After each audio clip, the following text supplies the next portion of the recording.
Hey, getting ready to go live. Good morning, Andy Lockwood here with another episode of College Coffee Talk. Doing a little espresso today, that type of day. So, I was talking to Pearl this morning, our financial aid forms maven. She handles all the FAFSAs and the CSS profiles and etc. in our practice. And she was telling me something that you might find surprising. Even I was a little bit surprised because she's so good at filling out these forms. So the story is that she was, we have a client who's been with us for, they have 4 kids, and now the older 2 are going to grad school. So at least 5 years.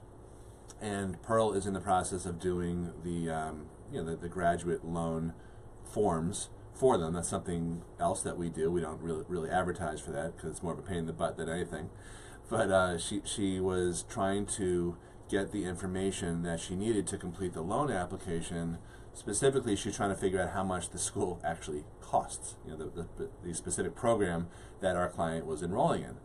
And she said she couldn't find it anywhere. She was clicking and clicking and clicking. She had to add up the per credits. She checked the frequently asked questions section and so forth. And it's very frustrating. How is that not even in frequently asked questions? Like, how much is the tuition? How much does school cost? No one's asking that. My point is not that Pearl's feeling very frustrated, which was, kind of amusing to me, but that's not important right now.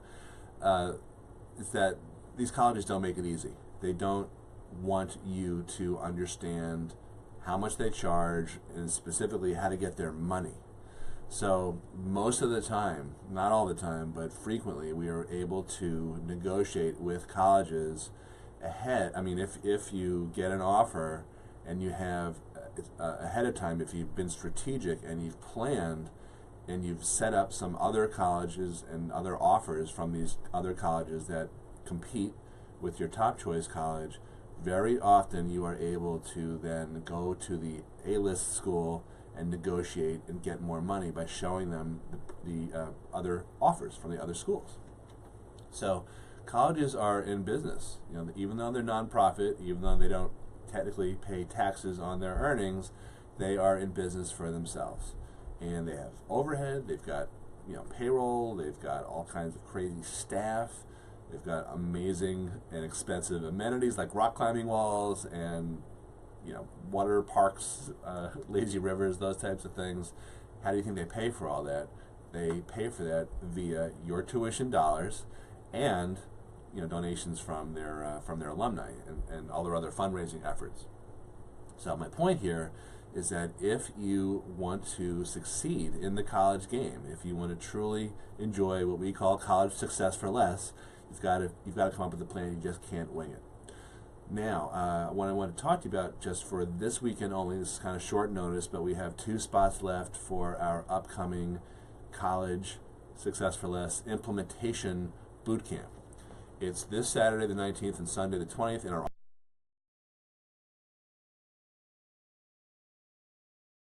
spots left because we actually had 2 clients cancel at the last minute. So all we're doing is getting our kids' butts in seats and forcing them to do the applications, the essay, the main essay, any supplemental essays that we can squeeze out, and as a special bonus for parents, we're going to be helping gather the information that they will need for the financial aid forms, which come out in October, which is only a couple of months away.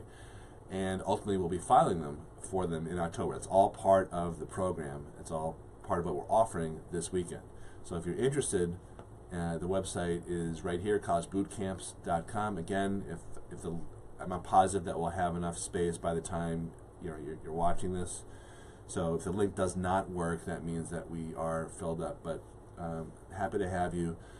Part of this process is intellectual about what to write, what you're trying to present to the admissions committee, the strategy.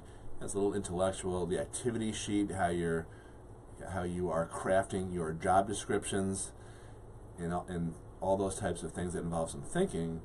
The other component is not so interesting. It's not so highfalutin. It's just getting your you-know-what done, just getting your stuff done. And it doesn't, strangely, I have found that your work just doesn't do itself. So that's why we have kids. I had probably 4 calls with clients yesterday. I would say 3 of those calls were with kids who are very high achieving, very high, very strong academic credentials, taking a whole bunch of APs and basically solid A averages, and they are suffering from what I call college essay angst. So they're going to be coming to at least one of the 2 days this weekend, and they're going to be sitting on their butts and cranking out the essays, at least a draft. Doesn't matter how bad it is, the most important thing is just to get going on it. So whether or not you come to the boot camp, that's another message I just want to leave you with. It's time to get it done, because there's about 2 weeks left before school starts. Once you start up again in school, it's going to be so hard to not only just stay on top of your regular schoolwork and get into the flow with all of the extracurriculars and that type of thing. It's also going to be hard to then layer on top of that the college essays.